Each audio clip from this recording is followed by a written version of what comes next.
أعزائي مشاهدي قناة شمس العالم الذهبية، بنرحب بيكم في فقرة جديدة من برنامج روشيتا. احنا عارفين مشكلة البرد والسعال والكحة.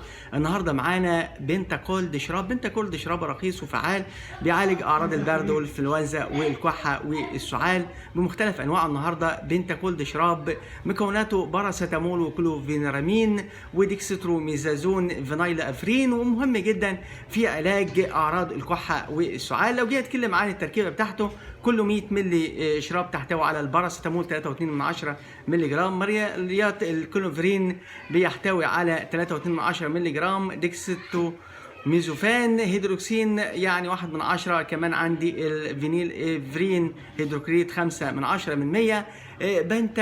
بنتاكورد يمكن دواء متعدد الاغراض. الباراسيتامول فيه مسكن للالام وخفض للحراره، كمان ماليات الكلوفينرامين مضاد للحساسيه، والديكسترو ميزافان هيدروبرومين مهدي للسعال، والفانايل افرين هيدروكرايد مزيل لاحتقان الانف. النهارده وجينا نتكلم عن بنتاكولد الرخيص الفعال.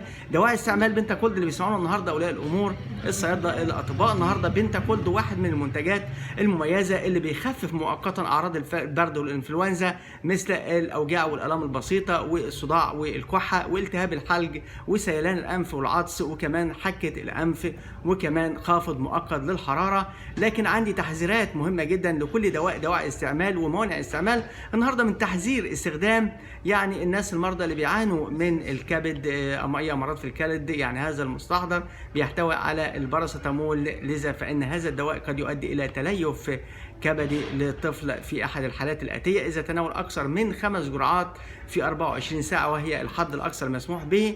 مهم جدا يا جماعه ان دواعي وموانع الاستعمال النهارده مهم جدا اللي بيسمعونا ما حدش يوصلك حاجه الا باستشاره الطبيب او الصيدلي. القاعده الاساسيه بتاعتنا النهارده استشاره الطبيب او الصيدلي. النهارده برنامج روشيتا بنعرفك على دواء الاستعمال وموانع الاستعمال، لكن قاعدتنا قبل استخدام اي دواء استشاره الطبيب والصيدلي، لان تحذير التهاب الحرق اسال طبيبك، لان ماده الديكستروميزوفان لا تستعمل للاطفال اقل من 6 سنوات، ولا تستعمله في الحالات الاتيه يعني لتنويم الاطفال، ما ينفعش ينوم الاطفال. كمان استشير الطبيب والصيدلي قبل استخدامه، لان عند استخدام بنتاكولد لا تستخدم اكثر من الجرعه الموصي بها، لابد يستخدم تحت اشراف طبي قد يؤدي الى زياده النعاس. استخدامه كمهدئ اخر مع هذا الدواء يزيد من النعاس. توقف عن تناوله في الحالات الاتيه لو ظهرت اعراض اخرى زي الحساسيه، احمرار او تورم، اذا اصبحت عصبيا او اصبت بدوخه، اذا اصبت